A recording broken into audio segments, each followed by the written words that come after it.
जय गुरुदेव। कक्षा 9 में आज हम अगली इकाई जिसका नाम है दाज्यू, लेखक है शेखर जोशी और साहित्य प्रकार है कहानी, पढ़ेंगे। तो शुरू करते हैं शेखर जोशी का लेखक परिचय। शेखर जोशी का जन्म 10 सितंबर 1932 को अल्मोड़ा, जो उत्तरांचल में आया हुआ है, के ओलिया गांव नामक स्थान में हुआ था।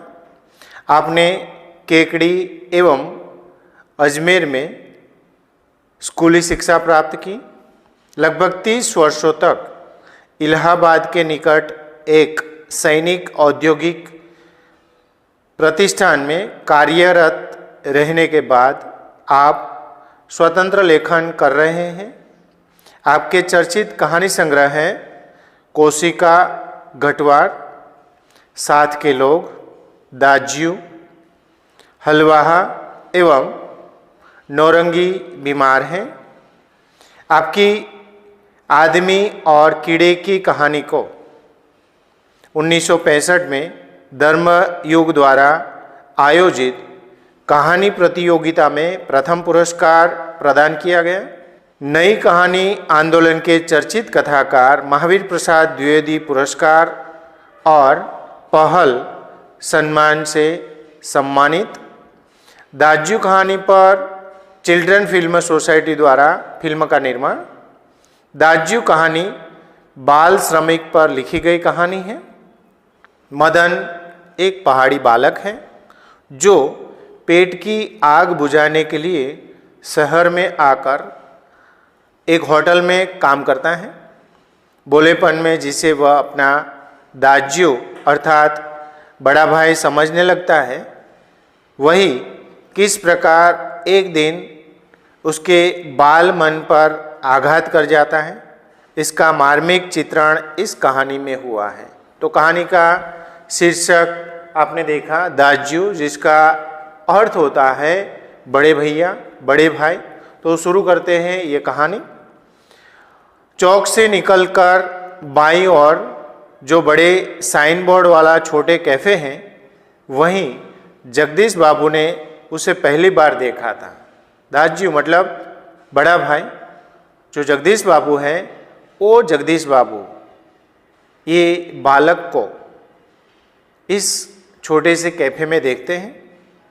गोरा चिट्टा रंग, नीली शफाफ आँखें, सुनहरे बाल और चाल में एक अनोखी मस्ती पर शिथिलता नहीं।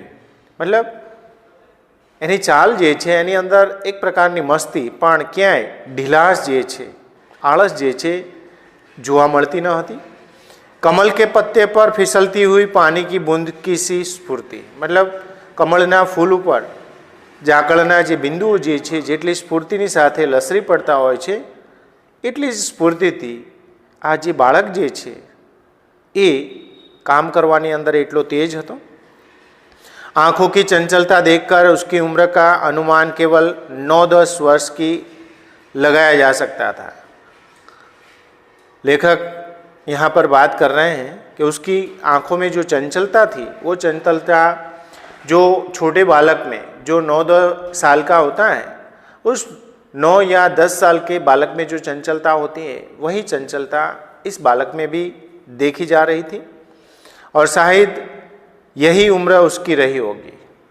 लगभग ए ज उमर एनी हसे एवं अनुमान है, 9-10 वर्षनु। अर्धजली सिगरेट का एक लंबा कस खींचते हुए जब जगदीश बाबू ने कैफे में प्रवेश किया तो वह एक मेज पर प्लेट उठा रहा था।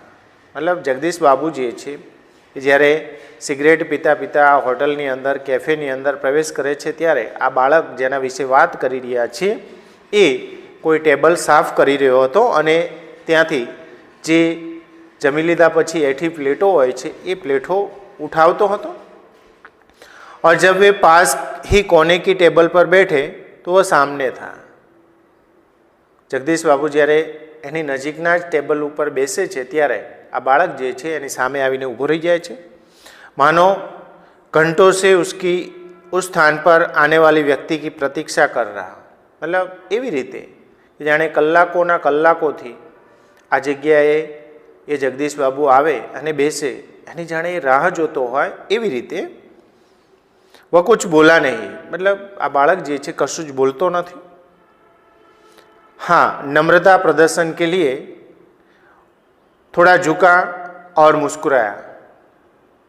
मतलब ये आवे छे जगदीश बाबू एना मान माटे, एने सन्मान करवा माटे थोड़ुंक नमे छे अने हसे छे, स्माइल आपे छे। पर उसके इसी मौन में जैसे सारा मेनू समाहित था, मतलब एना ए ज हास्यनी अंदर जाणे आखा होटलनुं मेनू जे छे એ આવી જતું હોય એવી સુંદર મજાની એની સ્માઇલ હતી, એનું હાસ્ય હતું। सिंगल चाय का ऑर्डर पाने पर वह एक बार पुनः मुस्कुरा कर चल दिया और पलक झपकते ही चाय हाजिर थी। मतलब एक चाનો ઓર્ડર મેળવતાની સાથે જ આ બાળક જે છે ત્યાંથી ફટાફટ જાય છે અને એવી જ સ્ફૂર્તિમાં ચા લઈને હાજર પણ થઈ જાય છે। मनुष्य की भावनाएं बड़ी विचित्र होती है, मतलब आना जे लागणी जे छे विचित्रशील होय छे। क्यारे शुं विचारतो होय छे, केवुं विचारे छे, कोईनी पकड़मां आवतुं नथी होतुं। निर्जन एकांत स्थान में निस्संग होने पर भी कभी कभी आदमी एकांत के अनुभव नहीं करता। मतलब जो तमे विचारशील छो, लागणीशील छो, तो तमे एकला होवा छतां पोतानी पासे बीजानी उपस्थितिनो अनुभव करी शको छो।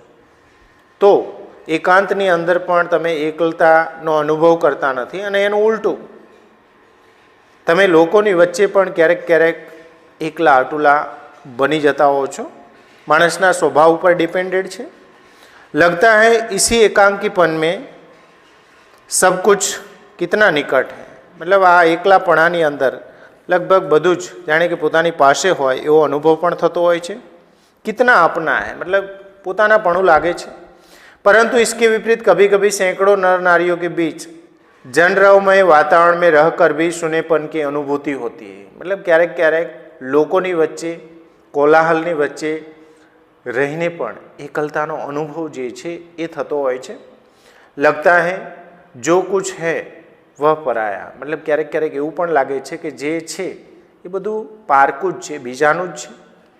कितना अपनत्वहीन, मतलब केटलू पारकापणुं, पर यह अकारण ही नहीं होता। मतलब आ कारण वगरनु थतुं नथी होतुं। इस एकांकीपन की अनुभूति इस अलगाव की जड़ें होती है। मतलब एकलतापणानी जे अनुभूति जे छे ए अलगाव, मतलब बधाथी आपणे विखूटा पड़ी जईए छे एना कारणे ज थती होय छे। बिछो या विरक्ति की किसी कथा के मूल में, मतलब कोईनाथी जुदा पड़વું, कोईनाथी अलग थવું, एना कारणों जे छे आनी अंदर रहेला होय छे। जगदीश बाबू दूर देश से आए हैं, जेना विषे बात थई रही छे। जगदीश बाबू के जे होटलनी अंदर चा पीवा रेग्युलर आवे छे, बहु दूरथी आव्या छे, अकेले हैं। चौक की चहल पहल, कैफे के शोरगुल में उन्हें लगता है सब कुछ अपनत्वहीन।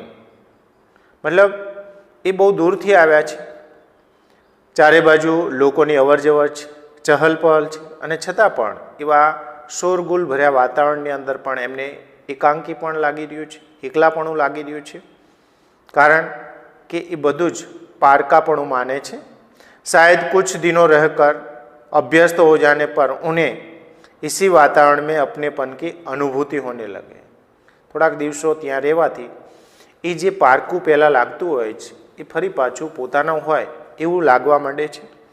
पर आज तो लगता है ये अपना नहीं, अपनेपन की सीमा से दूर, कितना दूर। और तब उन्हें अनायास ही याद आने लगते हैं अपने गांव, पड़ोस के आदमी, स्कूल कॉलेज के छोकरे, अपने निकट शहर के कैफ़े होटल। मतलब आ जगदीश बाबू जी छे, जगदीश बाबू ने क्यारेक क्यारेक खूब एकलू लागे छे। અને જ્યારે એવું એકલાપણું લાગે છે ત્યારે પોતાનું ગામ, પોતાના ગામની આજુબાજુની અંદર રહેતા લોકો, પોતાના ઘરની આજુબાજુમાં રહેતા લોકો, સ્કૂલ, કોલેજ, આ બધું જ જે છે, જે પોતાનું હતું એ બધું જ એમને યાદ આવવા લાગે છે. અને યાદોમાં ખોવાયેલા છે ત્યારે આ હોટલની અંદર વેઇટર તરીકે કામ કરતો નાનો છોકરો જે છે એ જગદીશ બાબુને વિચારોમાંથી દૂર કરવા માટે, વિચારોમાંથી બહાર લાવવા માટે એમની સામે ચા લઈને ઊભો છે અને કહે છે, ચાય સાહેબ, મતલબ સાહેબ ચા. જગદીશ બાબુને રખદાની મેં સિગરેટ જાડી, મતલબ જે રાખદાની હોય છે, જ્યાં રાખ ઠલવવામાં આવતી હોય છે, એની અંદર સિગરેટ જે છે એ એની ઉપર રહેલી રાખ જે છે ખંખેરે છે. उन्हें लगा इन शब्दों की ध्वनि में वही कुछ है जिसकी रिक्तता उन्हें अनुभव हो रही है. જગદીશ બાબુને એવું લાગે છે કે આ છોકરો જે સાહેબ કહીને બોલાવે છે એની અંદર એ જ વસ્તુ છે, પોતાનાપણું જેને કહીએ છીએ, જે પોતાનાપણાનો એમને અત્યાર સુધી અનુભવ થઈ રહ્યો છે, એકલાપણું લાગી રહ્યું છે, એ પોતાનાપણાનો અનુભવ એમને અહીંયા થાય છે. और उन्होंने अपनी शंका का समाधान कर लिया. પોતાના મનની અંદર જે શંકા હતી કે આ બિલકુલ એમના બાજુનો છે, એમના નજીકના ગામનો છે, અને એ જાણવા માટે એમને પોતાના મનની અંદર જે શંકા હતી એનું સમાધાન કરે છે. ક્યાં નામ હે તુમારા? જગદીશ બાબુ જે છે પેલા છોકરાને પૂછે છે, એનો પરિચય મેળવે છે. છોકરો પોતાનો પરિચય આપતા કહે છે મદન, મતલબ પોતાનું નામ મદન છે. અચ્છા મદન, तुम कहाँ के रहने वाले हो? જગદીશ બાબુ ફરી પાછા એને પૂછે છે, તું ક્યાંનો છે, તું કઈ બાજુનો છે? મદન જવાબ આપે છે, પહાડ કા હો બાબુજી, મતલબ પોતે પહાડી વિસ્તારમાંથી આવે છે. પહાડ તો સેંકડો હે, આબુ, दार्जिलिंग, मसूरी, शिमला, अल्मोड़ा, तुम्हारा गांव किस पहाड़ में है? जगदीश बाबू मदन ने कहे છે કે પહાડ તો ઘણા બધા છે, આબુ છે, અલમોડા છે, દાર્જિલિંગ છે, शिमला છે, મસૂરી છે, મતલબ તું કયા પહાડી વિસ્તારની અંદરથી આવે છે, તું કયા પહાડી વિસ્તારનો રહેવાવાળો છે? इस बार शायद उसे पहाड़ और जिले का भेद मालूम हो गया. मतलब जगदीश बाबूए જ્યારે આ વિવરણ કર્યું ત્યારે પહાડ અને જિલ્લાનો જે તફાવત જે છે એ તફાવતનો એને પહેલી વખત ખ્યાલ આવ્યો હશે. મુસ્કુરા કર બોલા, અલમોડા સાહેબ, અલમોડા, मतलब હસીને જવાબ આપે છે કે પોતે અલમોડાનો છે.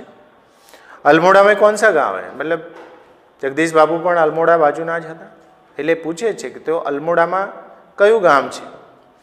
विशेष जानने की गरज से जगदीश बाबू ने पूछा, मतलब વધુ જાણકારી પ્રાપ્ત કરવા માટે જગદીશ બાબુ જે છે મદનને પૂછે છે કે અલમોડામાં કયા ગામનો છે.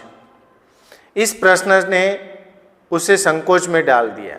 मतलब जगदीश बाबूए જે આ પ્રશ્ન કર્યો પેલો સંકોચમાં પડી જાય છે, શરમનો અનુભવ કરે છે.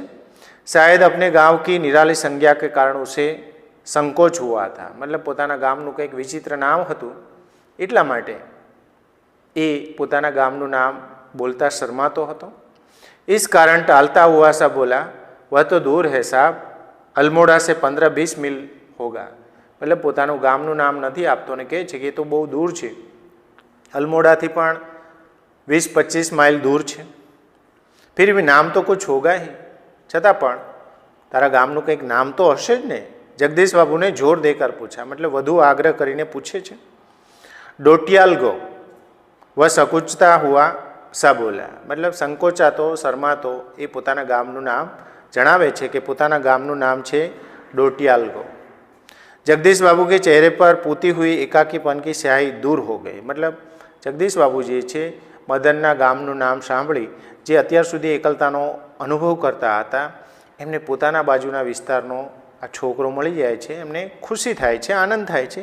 और जब उन्होंने मुस्कुरा कर मदन को बताया कि वे भी उसके निकटवर्ती गांव के रहने वाले हैं. जगदीश बाबू જે છે એ હસીને મદનને કહે છે કે પોતે પણ એના ગામની નજીકના ગામના જ રહેવાવાળા છે. तो लगा जैसे प्रसन्नता के कारण अभी मदन के हाथ से ट्रे गिर पड़ेगी. मतलब એટલો બધો એ ખુશી થઈ જાય છે, ખુશ થઈ જાય છે કે એના હાથમાં રહેલી પ્લેટ જે છે ચાની એ અત્યારે જ પડી જશે, એટલો બધો એ ઉમંગમાં આવી જાય છે, આનંદમાં આવી જાય છે. उसके मुंह से शब्द निकलना चाहकर भी न निकल सके. મદનના મોઢામાંથી શબ્દો નિકળતા નિકળતા પણ એ કંઈ બોલી શકતો નથી। खोया खोया सा वह अपने अतीत को फिर लौट लौट कर देखने का प्रयत्न कर रहा हो, मतलब विचारों अंदर खोवायेलो पोताना भूतकाळने फरी फरीने जोतो होय, जोवानो प्रयत्न करतो होय ए रीते ए विचारों खोवाई जाए छे। अतीत, गाँव, ऊँची पहाड़िया, नदी, ईजा मतलब माँ, बाबा, दीदी, भूली जो छोटी बहन का नाम है, दाजियो मतलब बड़े भाई।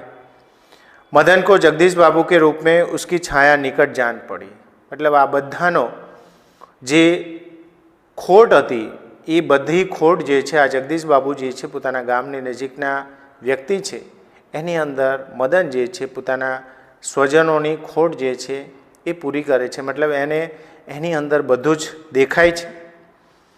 ईजा नहीं बाबा, दीदी, भूली नहीं दाजियो, हाँ दाजियो मतलब पोते जगदीश बाबू ने कया नाम थी बोलावे, माँ के, बेन के, बाबूजी कहे कि पछी मोटा भाई कहे, एटले छेल्ले निर्णय पर आवे छे कि ना जगदीश बाबू ने दाज्यू एटले कि मोटा भाई कहीने बोलावशे। 2-4 ही दिनों में मदन और जगदीश बाबू के बीच की अजनबीपन की खाई दूर हो गई, मतलब 2-4 दिवसोनी अंदर जे अजाण्यापणुं जे छे ए दूर थई जाय छे, बंने एकबीजाना परिचित थई जाय छे। टेबल पर बैठते ही मदन का स्वर सुनाई देता, जेवा जगदीश बाबू त्यां जता टेबल पर बेसता एनी साथे ज मदननो अवाज जे छे संभळातो। दाज्यू जय हिंद मतलब मोटा भाई जय हिंद एवं ए बोलतो। दाज्यू आज तो ठंड बहुत है।